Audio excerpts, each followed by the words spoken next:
சிலர் வீட்டில் வேல் வாங்கி வழிபட வேண்டும், வேல் வாங்கி முருகனுக்கு காணிக்கையாக செலுத்த வேண்டும் என நினைத்திருப்பார்கள். ஆனால் அதற்கான வழிபாட்டினை எப்படி துவங்குவது என்ற சரியான முறை தெரியாமல் இருக்கும். வேல் வழிபாட்டினை துவங்குவதற்கு முன் என்ன செய்ய வேண்டும், எந்த நாளில் வேல் வாங்க வேண்டும் என்பதை தெரிந்து கொள்ளலாம். வேல் பூஜா. வேல் வழிபாடு.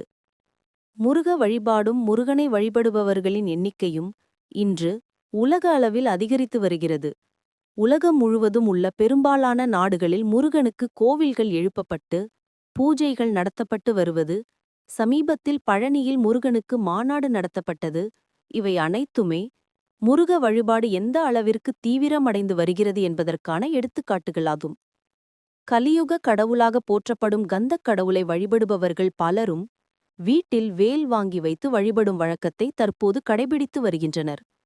வேல் என்பது முருகனின் அம்சமாக பார்க்கப்படுவதால், முருகனின் சிலை வைத்து வழிபட முடியாதவர்கள் அவரின் கையில் இருக்கும் வேலை தங்களின் வீடுகளில் வைத்து வழிபட்டு வருகிறார்கள். வேல் வாங்கும் முறை. வேல் வழிபாட்டினை துவங்குவதற்கு முன் செய்ய வேண்டியவை. வேல் வழிபாட்டினை துவங்குவதற்கு முன் சில முறைகள் உள்ளது. அந்த முறைகளை பின்பற்றி வேல் வழிபாட்டினை செய்வதன் மூலம் வேல் வழிபாட்டின் முழுமையான பலனை நம்மால் அடைய முடியும். வேல் வாங்குவதற்கு ஏற்ற நட்சத்திரம், திதி. நட்சத்திரங்கள் கிருத்திகை, பரணி, பூசம், விசாகம், அவிட்டம், சித்திரை, மிருகசீரிஷம், புனர்பூசம், பூரட்டாதி. திதிகள் பஞ்சமி, சஷ்டி, தசமி, அஷ்டமி, அமாவாசை. உலோகம் வெள்ளி, செம்பு, தங்கம். வேல் வழிபாடு துவங்குவதற்கு முன் செய்ய வேண்டியவை. பால், பன்னீர் ஆகியவற்றில் அபிஷேகம் செய்து நெல்லில் 1 மணி நேரம் வைத்திருந்து நல்லெண்ணெயில் 1 மணி நேரம் வைத்து பிறகு அதை கழுவி விட வேண்டும். அதற்கு பிறகு விபூதியில் 1 மணி நேரம் போட்டு வைக்க வேண்டும்.